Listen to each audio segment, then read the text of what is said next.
નમસ્કાર, આપ જોઈ રહ્યા છો TV13 ગુજરાતી અને આપની સાથે હું છું લવલીન। બુલેટિનની શરૂઆત અત્યાર સુધીના સૌથી મહત્વના સમાચારોની સાથે કરીશું। સિંહોની ગણતરી બાદ મુખ્યમંત્રી ભૂપેન્દ્ર પટેલે આંકડા પણ જાહેર કર્યા છે। આ વર્ષે ગણતરી બાદ સિંહોની સંખ્યા 891 થઈ ગઈ છે।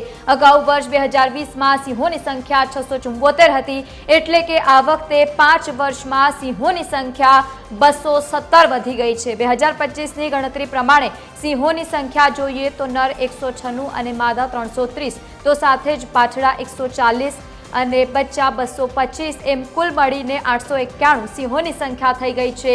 ગીરના એશિયાઈ સિંહોની પ્રથમ ગણતરી 1936માં હાથ ધરવામાં આવી હતી। 16મી સિંહ ગણતરીમાં આધુનિક અને મોડર્ન ટેકનોલોજીનો ઉપયોગ કરવામાં આવ્યો છે, જેમાં પ્રત્યેક પ્રાણીની વ્યક્તિગત ઓળખ થાય તે માટે ડિજિટલ કેમેરા દ્વારા ફોટોગ્રાફ્સ લેવાની પણ વ્યવસ્થા કરવામાં આવી છે। આ સિવાય કેમેરા ટ્રેક સહિતના ટેકનોલોજીના સાધનોનો પણ ઉપયોગ કરવામાં આવ્યો હતો, જે સિંહને રેડિયો કલર પહેચાનવા માટે પણ મદદ કરવામાં આવે છે।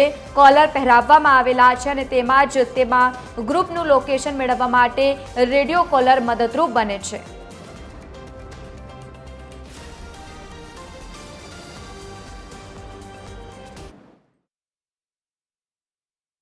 એટલે ખૂબ સારી રીતે જે પ્રમાણે સિંહો વધ્યા છે, સિંહોની સંખ્યા વધતી જાય છે, એ પ્રમાણે ખૂબ સારી રીતે આપણી ટીમ આની માવજત કરી રહી છે।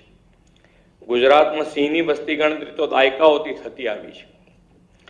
ઇતિહાસમાં એવું પણ જાણવા મળે છે કે પહેલા સિંહના પગલાની છાપ પરથી તેમની ગણતરી થતી।